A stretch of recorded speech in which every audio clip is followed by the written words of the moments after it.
সম্মান দেওয়া হবে। আল্লাহ পাক রব্বুল আলামিন বলবেন, হাফেজে কোরআনকে বলবেন, ইউকালু লিসাহিবিল কুরআন يقال لصاحب القرآن اقرأ وارتق ورتل كما كنت ترتل في الدنيا فإن منزلتك عند آخر آية تقرأها حافظ القرآن কে আল্লাহ বলবেন ইকালু লিসাহিবিল কুরআন, এই সাহেবে কোরআন, এই হাফিজ কোরআন তুমি পড়তে থাকো। ইকরা ওয়ারতাকি ওয়ারাতিল, তুমি পড়ো আর ওঠো, পড়ো আর ওঠো। এক আয়াত পড়ো, এক তালা অতিক্রম করো, এক আয়াত পড়ো, এক তালা অতিক্রম করো। এমন ভাবে পড়তে পড়তে পড়তে পড়তে তোমার সর্বশেষ আয়াত যেখানে যায় শেষ হয়ে যাবে, আমি আল্লাহ তোমার স্থান জান্নাতের সেখানেই রাখলাম। বলেন সুবহানাল্লাহ। আমি আল্লাহ তোমাকে সেই স্থানে সম্মানিত করব। অতএব হাফিজ কোরআন কোরআন তেলাওয়াত করবে, আর আল্লাহ পাক রব্বুল আলামিন হাফিজ কোরআনের সম্মান বাড়াইতে থাকবেন, বাড়াইতে থাকবেন।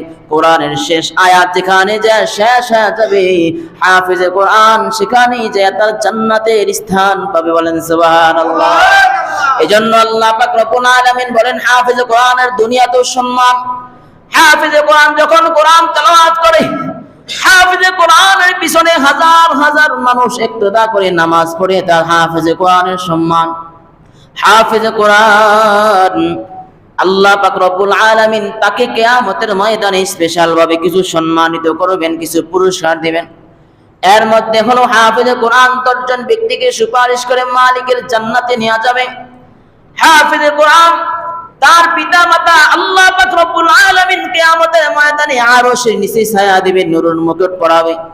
যে আরশের নিচে ছায়া ব্যতীত কিয়ামতের ময়দানে আর কোনো ছায়া বাকি থাকবে না। আরশের নিচে হাফেজে কোরআনের পিতা মাতা থাকবে।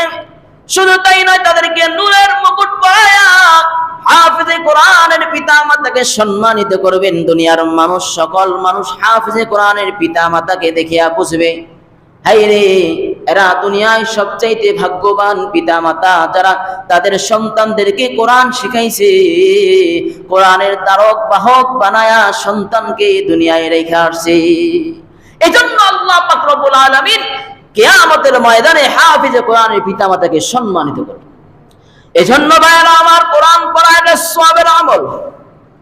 কোরআন কেমন কিতাব, দুনিয়ার মধ্যে যত গ্রন্থ আছে, যত কিতাব আছে, যত বই পুস্তক আছে, কোনটা পড়লে সওয়াব হয়? কথা বলেন, সওয়াব হয়? কথা বলেন না কেন? একটু আওয়াজ দিয়ে কথা বলেন, ঘুমাইলে তো হইতো না। কথা বলতে হবে, কথার আলোকে কথা বললে কথা সুন্দর বের। দুনিয়ার এমন কোন গ্রন্থ নাই যেই গ্রন্থটা যদি পড়েন তাহলে সওয়াব লেখা হয়, এমন কোন গ্রন্থ আল্লাহ দুনিয়ায় পাঠায় নাই। রব্বুল আলামিন বলেন, কোরআন এমন একটা কিতাব, যে বান্দা কোরআন পড়বে, কোরআনের প্রত্যেকটা অক্ষরের বিনিময় আমি আল্লাহ তার আমলনামায় 10টা করে নেকি লেখা দেই। বলেন সুবহানাল্লাহ।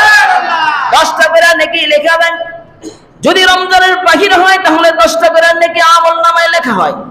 যে কোরআন পড়ে, যে কোরআন শুনে, উভয় জনকে আল্লাহ পাক রব্বুল আলামিন একই নেকি দেয়া দেয়, 10টা করে নেকি দেয়া দেয়। আর রমজান মাস বড় বরকতপূর্ণ মাস। রমজান মাসে যদি কেউ একটা হরফ তেলাওয়াত করে, আল্লাহ পাক রব্বুল আলামিন প্রত্যেকটা হরফের বিনিময়ে 70টা করে নেকি দেয়া দেয়।